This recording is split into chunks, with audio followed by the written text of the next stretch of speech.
Assalomu alaykum azizlar. Charchamayapsizlarmi? Xo'p, bugun mana o'qiyondan ayrilib qoldik. Sababi qorni shishib qolgan edi. 2-3 kundan beri qorni shishayotgandi. O'qildim, bo'lmadi. Bugun kechqurun so'ymoqchi edim. Agar yaxshi bo'lsa, uspet qilmadim. Mana o'zida ayrilib qoldik endi. Bunisi ham qorni shishgan. Hozir moloshin kislota ham berdim. Kech sezib qolibman. Buni sababi tarvuzning po'chog'ini beruvdim. Tarvuz po'chog'i beruvdim.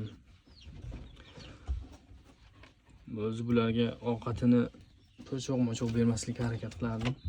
Lekin qarasam tarvuz po'chog'i bor ekan, vitamin bo'lar deb ozgina beruvdim. Hammasiga beruvdim, faqat mana bu ikkalasiga oshqozonning nitoroq ta'sir qilgan shekilli. Bunisi yuribdi, boshqalari hammasi yaxshi, faqat mana bu ikkitasiga problema, mana bunisi kattaroqda.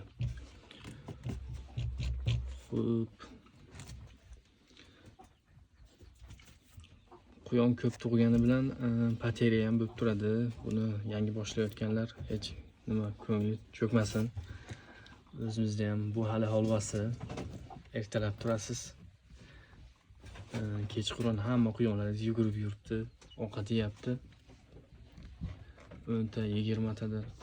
Shuni aytib tursangiz 5-6 tasi o'lib qolgandi. Habetga borib yana 2-3 tasi o'lib qoladi. Kechqurun yana o'lib qoladi. Bu hammasi chumadan o'lib qolgan bo'ladi-da. U uje unga dori-pori hech narsa ta'sir qilmaydi. U lechena qilib bo'lmaydi. Chuma bo'lgandan keyin uni oldini olish mumkin. Shuning uchun har 6 oyda vaksinatsiya qilinadi chumaga qarshi. Nomi ham nima deydi boya? Ko'rdim, kechami, o'tgan kuni ko'rdim. O'shanaqa hali qilib qo'yishim kerak. Lekin bu ovqatdan nima bo'lgan? Qorni shishib o'lib qolgan. Ana uni ham nima bo'lyapti? Moloshin kislota berdimmi? Bo'lmadi. Shunga bunisiga ham tayyor turasizlar.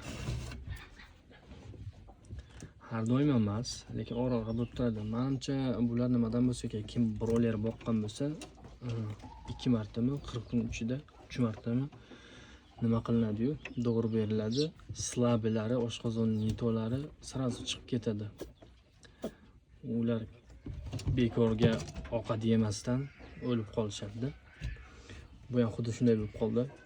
Tarvuz po'choqni yegandan keyin yoki o'zimiz po'choqni yegandan keyin mana ularni slab ekanmi oshqozoni, bularga yomon ta'sir qildi. Va bularni davolamay bo'lmayapti. Charchamaysizlar?